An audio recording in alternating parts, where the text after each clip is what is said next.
He vowed to succeed where other presidents failed. And he did, despite extreme opposition. Hell no, you can't!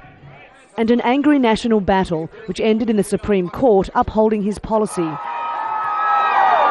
But Barack Obama's healthcare law, nicknamed Obamacare by his opponents, sharply divided the country. The government doesn't know best. What's good for me might not be best for everyone else here. I went, hooray! This court really gets it, understands people. Put this on your arm, and you got to sit real still for me, okay? Joanne Purifoy is a nurse at a community health centre in Buffalo, upstate New York. She says she's already seeing the benefits. Do you need to talk with one of our social workers? Yes. Her elderly patients no longer have to make terrible choices. It's hard to order medications for a patient and they can't afford to buy it. And especially with the senior citizens. You got this choice, shall I eat or shall I take my medication? At the centre, word quickly spread that healthcare access has improved, not just for the old, but also immigrants and the poor.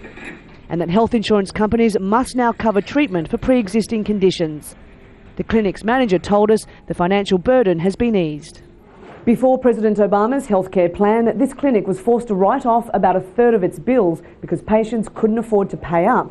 After Obamacare, about a quarter of those bills are now being paid. But polls show voters are deeply divided. The question is whether US citizens should be forced to have health insurance. Republicans have promised to repeal the law, arguing that it is up to the individual, not the government, to choose.